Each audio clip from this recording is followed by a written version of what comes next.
네, 강프로입니다. 자, 삼성전자 보겠습니다. 자, 일단 삼성전자 오늘 1% 정도 하락해서 끝났고요. 어저께는 반등폭이 꽤 강하게 나왔죠. 그리고 어저께 중국과의 무역 협상 타결 가장 큰 재료가 터졌습니다. 그리고 나서 1% 정도 하락을 하니까 조금 별거 없네, 이렇게 생각하시는 분들이 있을 것 같은데, 자, 이걸 보셔야 됩니다. 주식시장은 선반영합니다. 그리고 삼성전자는 지금 삼성전자가 가지고 있는 모든 악재들 플러스 시장에 대한 악재들까지 반영한 가격대가 5만 원 초반, 중반, 후반대 가격입니다. 6만 원 이하에서는 더 이상 떨어질 수 있는 상황이 만들어지지 않는다. 삼성전자가 4만 원대로 진입한다 그러면 나스닥 기준에서 15,000포인트 이하로 떨어질 수 있는 상황이 벌어졌다는 게 되고, 만약에 나스닥이 15,000포인트 이하로 떨어진다 그러면 전 세계가 금융 위기로 번질 수 있다는 점 반드시 기억하세요. 왜 그런 상황이 벌어지느냐? 나스닥이 여기 15,000포인트 이하로 떨어진다는 건 빅테크들의 주가들이 하락할 수 있는 상황이 벌어지는 거고, 이렇게 됐을 때는 미국 채권 시장이 붕괴되기 때문에 연준의 개입이 필수적으로 필요합니다. 그러면 여기 이하로는 안 떨어진다는 거고, 만약에 떨어졌을 경우에는 연준에서 즉시 개입해서 채권을 들어 올립니다. 그러면 당연히 주가도 반등을 할 수밖에 없다. 즉 유동성 장세로 들어간다. 왜? 연준이 개입하는 건 두 가지입니다. 인플레이션이 엄청나게 강하게 불어닥쳐서 금리를 올려야 될 때, 또는 경기가 망가져서 금리를 인하하거나 부양책을 사용해야 될 때, 이때는 양적 완화까지 같이 진행이 되게 되죠. 양적 완화를 한다는 건 연준에서 채권을 매입한다는 게 됩니다. 자, 그러면 채권을 어디에서 나오는 채권을 매입하나요? 시중에 풀려있는 채권도 매입하기도 하지만 정부에서 나오는 채권을 즉시 매입을 해주기 때문에 어떤 일이 벌어지느냐? 시중의 유동성이 풀리고요. 그 유동성은 보유하고 있는, 자, 미국 내에서 소화되는 채권, 다들 최근에 무역 분쟁이 터지면서 채권에 대한 이야기 한 번쯤은 다 들어보셨을 텐데, 이렇게 이해를 하셔야 돼요. 미국 채권을 가지고 있는 최대 보유국이 일본이다. 그 다음 중국이다. 그러면 일본이 매도하고 따라서 중국이 매도했을 때 미국 국채 시장은 붕괴될 수 있다. 반은 맞고 반은 틀린 얘기입니다. 미국과 중국 합쳐서 대략 20%대 정도의 미국 국채를 보유하고 있어요. 그럼 나머지는 어디서 소화되느냐? 연준하고 미국 내 금융권에서 소화가 됩니다. 안에서 돌아가는 시장이 훨씬 더 커요. 그러면 총 채권 규모에서 미국 국채 시장에서 총 70% 이상의 채권 소화가 미국 내에서 벌어지기 때문에 미국 내 붕괴가 훨씬 더 빨리 온다는 겁니다. 근데 그런 상황을 트럼프가 입으로 만들어냈죠. 관세를 통한 입으로. 지금 트럼프가 4월 10일 이후로 빠르게 시장을 진정시키려고 하는 것도 이것 때문에 그렇습니다.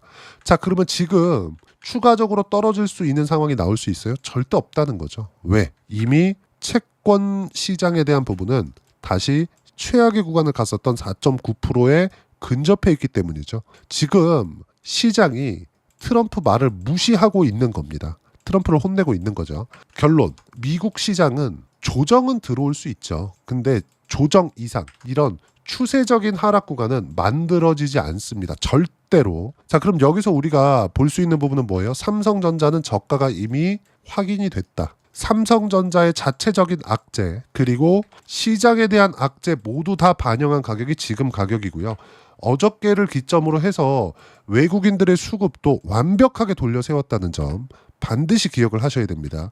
자, 보시면 그동안 매도세가 조금 강하게 진행이 됐었는데, 삼성전자 기준에서 어저께 1,600억에 매수세가 몰리면서 6% 정도 반등 구간을 만들어냈고요. 그리고 지난주에 6천억대, 1,200억대 매도세가 몰렸지만 이런 부분들을 소화해내고 올라가는 것이기 때문에 충분하게 7만 원 이상 올라갈 수 있는 상황이 되고요. 가장 중요한 점, 지금은 리스크가 없는 가격이다. 매수하더라도 위험이 없는 가격이라는 점. 자, 그리고 중국 쪽으로 들어갈 수 있는, 그렇죠? 지금 H20과 H20 다음 버전, H20에 대한 수출 통제를 바이든에 이어서 트럼프 정부도 또 막아버렸죠. 그러면 H20 다음 가는 모델을 내놔야 되는데, 이런 부분들도 7월 달에 발표가 된다고 엔비디아 오피셜로 발표가 됐어요. 엔비디아는 계속해서 매출을 내야 되죠. 성장을 해야 되기 때문에 매출을 내야 될 수밖에 없어요. 근데 그 매출을 막는다면 그 조건에 피해서 제품을 만들어낼 수밖에 없습니다. 이런 부분들을 제일 잘하는 게 젠슨 황이다. 그리고 여기에는 뭐가 들어가요? HBM이 들어간다. 근데 여기에 필수적으로 들어가는 게 뭡니까? 삼성전자 HBM이에요. 왜 그러냐면 하이닉스에서 들어가는 HBM은 고사양 칩셋에 들어갑니다. H100 또는 B200 그리고 새로 나오는 B300 여기에 들어가는 거예요. 그러면 지금 중국과의 협상 타결로 인해서 가장 큰 수혜를 입을 수 있는 종목 중에 하나는 삼성전자 플러스 한미반도체, 그렇죠? 그리고 반도체 장비, 소재주들 이쪽이라는 겁니다. 반드시 이 구조를 이해를 하고 계셔야 돼요. 물론 삼성전자가 방향성을 띨 때 하이닉스도 움직이겠죠. 하지만 관련돼 있는 종목군들은 어떻게 될까요? 예를 들어서 그래요. 삼성전자가 시세를 냈을 때 하이닉스 당연히 그쵸? 같은 방향성을 만들어내겠죠. 그리고 한미반도체 마찬가지고요. 뭐 테크잉 마찬가지일 거고요. 이수 페타시스 마찬가지일 거고요. PSK 홀딩스 마찬가지일 겁니다. HBM 장비 쪽도 우리가 함께 보유할 수 있어야 된다는 거예요. 이 부분에 대해서 이야기를 드리려고 하는 겁니다. 자, 삼성전자가 한국 시장에서 시가총액 기준에서 1등입니다. 그리고 2등은 하이닉스가 되겠죠. 그러면 아무리 삼성전자의 성장성이 떨어졌다고 하더라도 방향성 측면에서는 하이닉스와 결이 같다는 거예요. 그러면 지금 삼성전자가 외국인들의 매도세를 다 받아내고 방향성을 돌리는 구간에서 미국의 관세 협상까지 체결이 되었을 때, 그리고 중국향 쪽으로 들어가는 엔비디아 제품들이 계속해서 나왔을 때 삼성전자의 HBM이 바로 사용이 됩니다. HBM3가 들어가겠죠. 그러면 여기서 미래 가치가 좋아진다는 내용들이 주가에 적용이 되고, 여기서는 삼성전자와 하이닉스의 방향성은 같아지는 움직임이 나온다는 겁니다. 여기서 우리가 볼 수 있는 부분은 저가, 즉 하락할 수 있는 상황이 나오지 않기 때문에 지금부터 수량을 늘리는 상황을 만들어 가야 되고, 수량을 늘릴 때 어떤 식으로 타점을 잡아야 되는지가 중요한 거고, 아까 전에 말씀드렸다시피 한미반도체와 삼성전자 거래를 안 하고 있는데요, 이런 구간들을 가지고 이야기를 드리는 게 아니에요. 무슨 얘기냐면 삼성전자가 방향성을 냈을 때 반도체 전체적으로 돌려 세울 수 있는 상황이 되는 거고, 반도체가 전체적으로 돌려 세울 수 있는 상황이 됐을 때는 반도체 시장 전체적인 시세가 발생하기 때문에 이쪽 내에서 큰 시세가 발생할 수 있다는 겁니다. 예를 들어서 그래요. 제가 1월 달에 하나오션을 포함해서 그쵸? 조선주로 큰 수익을 냈는데 한화오션하고요, 현대중공업하고요, 그쵸? 현대마린 엔진하고요, 종목군들이 방향성이 같이 뜨잖아요. 예전 같으면 테마성 움직임이라고 봐서 정말 뭐 코스닥 잡주들 이런 식으로 움직이기 때문에 무조건 대장을 잡아야 된다, 이렇게 이야기들을 하는데, 지금은 업종 내에서 순환매가 돈다고요. 보세요. 하나오션, 현대중공업, 규모로 보면 어디가 더 큽니까? 현대중공업이 더 커요. 근데 하나오션이 더 많이 가죠. 미국과 접점이 있으니까. 그렇다 그래서 조선 업황에 대한 부분이 뭐 바뀌나요? 그런 건 아니란 말이죠. 그렇죠? 그럼 전체적으로 조선주 내에서 수급이 계속해서 돌아갈 수밖에 없고, 이 구간 내에서 우리가 하나오션을 해도 되고 현대중공업을 해도 되는 겁니다. 그리고 이런 구조 자체는 반도체도 마찬가지라는 거죠. 그렇죠? 삼성전자를 매매할 수 있는 구간, 그리고 삼성전자로 충분한 수량을 확보를 했다면 삼성전자 플러스 한미반도체, 그렇죠? 그리고 관련돼 있는 종목군들, 테크윙이나 이런 종목군들, 섹터 내에서 강세를 보일 수 있는 종목 쪽으로 같이 투자를 했을 때, 그쵸, 함께 매수를 했을 때 수익 구간을 크게 늘려갈 수 있다. 수익 구조를. 그리고 이 내용에 대한 부분을 여기 소통방에서 무료로 공유를 해드리고 있습니다. 자, 내용 보시면 어제 반등폭이 컸는데 반도체 오늘 쉬어갔고요. 어제 약세폭이 컸던 바이오 오늘 반등한다. 그리고 제가 계속해서 말씀드렸지만 주도주는 조선 바이오, 원전, 방산, 반도체. 이 얘기를 언제부터 한 거냐? 이걸 말한 건 5월 10일이고요. 4월 달부터 꾸준하게 이야기를 해왔었던 이야기입니다. 미증시가 폭락하고 있는 상황 속에서도 주도주군에 대한 변화가 없다는 거예요. 자, 주도주란 뭐냐? 시장보다 강한 움직임 또는 시장에 비트하는 움직임, 이 정도의 움직임을 내고 있는 종목군들. 그러면 신고가를 찍고 나서 앞으로 잘 될 부분을 가격이 먼저 반영을 하거나, 삼성전자처럼 최악의 구간을 찍고 나서 더 이상 추가적으로 하락할 수 있는 상황이 만들어지지 않는 종목군들.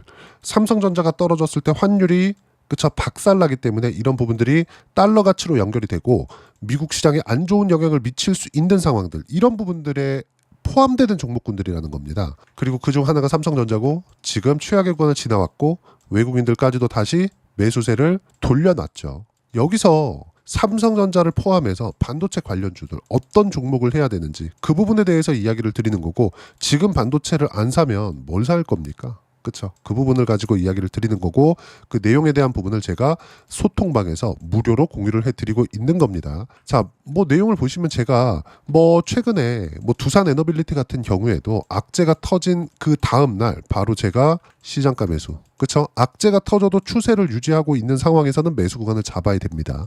이런 부분들을 제가 하나하나 빠짐없이 소통방에서 무료로 공유를 해드리고 있으니까 구독과 좋아요 눌러주시면 무료 입장 가능하고요. 댓글도 하나씩 달아주시고 입장 링크는 여기 010-8713-1916으로 구독이라고 문자 보내주시면 소통방 입장 링크 순차적으로 공유를 해드리도록 하겠습니다. 자, 그리고 소통방에서 진행하는 내용을 그대로 따라서 매매를 했을 때 어느 정도까지 수익을 볼 수 있는지, 자, 그 부분은요 실제 제 계좌 내용을 오픈해서 이야기를 드릴게요. 자, 두산 에너빌리티도 지금 20% 정도 수익 구간에 있습니다. 전체 다 보유 중에 있고요. 분할 매수 계속하고 있죠. 왜? 추세를 유지하고 있으니까. 그렇죠? 시장 때문에 떨어진 거, 종목이 나빠서 떨어진 거, 그런 부분들을 구분해서 봐야 된다는 겁니다. 자, 그 내용 본 결과 어때요? 신고가 구간에서만 매매를 했다. 자, 그러면 매도 완료된 거, 아까 전에도 제가 간단하게 말씀드렸지만 조선주, 하나오션 같은 경우에도 자, 내용 보시면 어때요? 신고가 이후에 시세 구간 몇 프로? 57%. 그쵸? 모두 신고가 구간에서 수익 구간이 발생한다는 점. 자, 다른 종목 한번 볼게요. 한화 시스템. 자, 한화 시스템입니다. 자, 내용 보시면 어때요? 신고가 이후에 등락 구간이 커지죠. 왜? 계속해서 상승세를 만들어냈고 이격도가 발생을 했으니까. 그렇다고 매도해요? 매도 안 합니다. 그쵸? 매도하는 구간은 언제냐? ABL 바이오. 자, 내용 보시면 어때요? 최고가에서 꺾이는 상황이 나왔을 때, 그럴 때 매도한 결과 76%의 수익 구간. 근데 언제 샀어요? 여기 샀나요? 아니요. 여기 사면 예상해야 돼요. 하지만 신고가를 만든 이후에 매수 구간 잡은 결과 70%대까지 수익 구간이 커지죠. 삼성전자를 매매하면서도 다른 주도주와 계좌 내에서 협력할 수 있는 그런 구조를 만들어 놔야 된다. 그리고 그런 부분들을 소통방에서 무료로 공유를 해드리고 있으니까 구독과 좋아요 눌러주시고 댓글 하나씩 달아주시면 무료 입장 가능하고요. 입장 링크는 여기 010-8713-1916으로 구독이라고 문자 보내주시면 소통방 입장 링크 순차적으로 공유를 해드리도록 하겠습니다. 자, 그리고 이렇게 가격대를 잡고 그리고 다른 종목군들을 어떻게 같이 공략을 할 수 있는지 가격적인 부분, 즉 이론적인 부분은 여기 삼성전자의 단기 보유 전략 그리고 가격 전략 두 가지인데, 단기는 2주입니다. 2주 동안 내가 어떻게 수익 구간을 만들어 가야 되는지 그 부분이고, 그러기 위해서는 가격에 대한 이해가 필요하고요. 가격에 대한 이해가 됐을 때 주도주, 신고가 두 가지 내용에 대한 파악이 될 텐데, 이 두 가지 내용 모두 무료로 공유를 해드리도록 할 테니까 구독과 좋아요 눌러주시고요. 여기 010-8713-1916으로 삼성전자라고 문자 보내주시면 단기 가격 전략 함께 공유해드리도록 하겠습니다.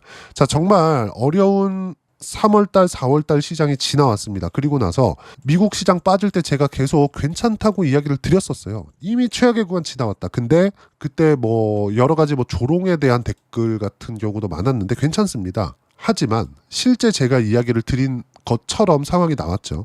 제가 미국과 중국이 이제 협상 타결한다 이런 부분들을 알았을까요? 몰랐습니다. 이렇게 빨리 될지도 몰랐어요. 근데 뭘 보고 제가 그런 이야기를 했느냐? 이미 미증시는 최악의 구간을 지나왔다. 미증시가 만약에 15,000포인트 이하로 떨어졌을 때는 어떻게 된다? 미국은 금융위기로 빠진다. 근데 트럼프 대통령이 이제 임기 초반인데 이 상황을 만들어 놓고 나머지 구간 그리고 내년에 있을 중간 선거를 지낼 수 있어요? 이 절대 불가능하죠. 그래서 삼성전자를 기준해서 이제 저가입니다 이렇게 이야기를 했었던 겁니다. 자, 그러면 삼성전자와 함께 이런 식으로 70%씩 60%씩 수익 구간을 만들 수 있는 종목을 어떻게 공략해야 되는지 제가 딱 한 종목만 준비를 해놨으니까 영상 끝까지 시청하시고요. 모든 분들이 성공 투자하셨으면 참 좋겠습니다. 자, 여전히 시장은 녹록지 못합니다. 이런 상황이 벌어지는 건 어쩔 수 없습니다. 이런 상황에서도 수익이 나는 종목들의 구조는 변하지 않습니다. 즉 대시세 종목에 대한 구조는 변하지 않는다는 거고, 실제 제가 소통방에서 지속적으로 이야기를 드리고 있는 내용도 대시세 종목이나 시장 주도주를 공략하는 건 철저하게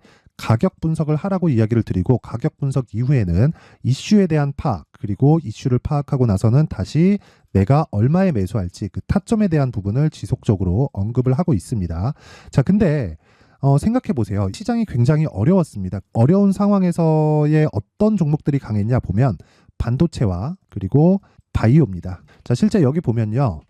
HLB에 제가 실제 매매한 내용을 띄워놓고 보여드리고 있는데 1월 22일부터 매매를 시작해서 4일 동안 31%의 수익 마감이 됐고요. 그리고 여전히 신고가 종목입니다. 자, 그리고 그 다음 어보브 반도체 이름을 보시다시피 반도체 종목이죠. 그리고 AI 반도체는 지속적으로 강세를 보이고 있습니다. 이 종목도 신고가를 먼저 달성한 이후에 제가 21%의 단기간에 21%의 큰 수익을 내고 마감이 됐습니다. 다시 재공략을 준비하고 있고 이런 부분은 소통방에서 다 공유를 해드립니다. 자, 그리고 코세스. 자, 코세스 같은 종목도 당연히 그쵸 신고가 종목이고요. 그리고 반도체 종목입니다. 이 종목도 영업일 기준에서 이틀 동안 대략 한 15%의 수익 마감이 됐습니다.